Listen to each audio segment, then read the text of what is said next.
এই শুকনো পাতাটিকে দেখুন, নিষ্প্রাণ হয়ে পড়েছে। কোনো একটা সময় এই পাতাটি একটা গাছের ডালে ছিল। সেই গাছ ওর লালন পালন করত। যখন যখন বাতাস বইত, এই পাতায় কম্পন দেখা দিত, মনকে প্রফুল্ল করে তুলত।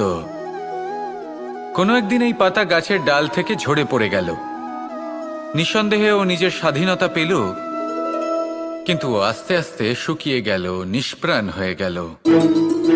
দেখুন, আমি এই কথা বলছি না যে স্বাধীনতা অনুচিত, কখনোই না। কিন্তু যে কোনো পরিস্থিতিতে স্বাধীন হতে চাওয়া এটা নিশ্চিতরূপে অনুচিত।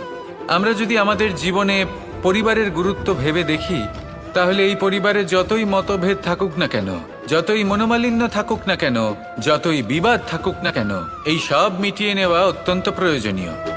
সেই সবকিছু সমাপ্ত করা অত্যন্ত প্রয়োজনীয়।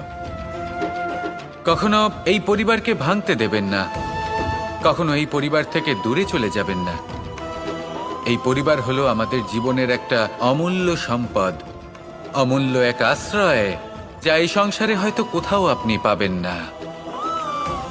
তাই একে আগলে রাখুন। ভেবে নিন আপনি পাতা আর আপনার পরিবার সেই গাছ।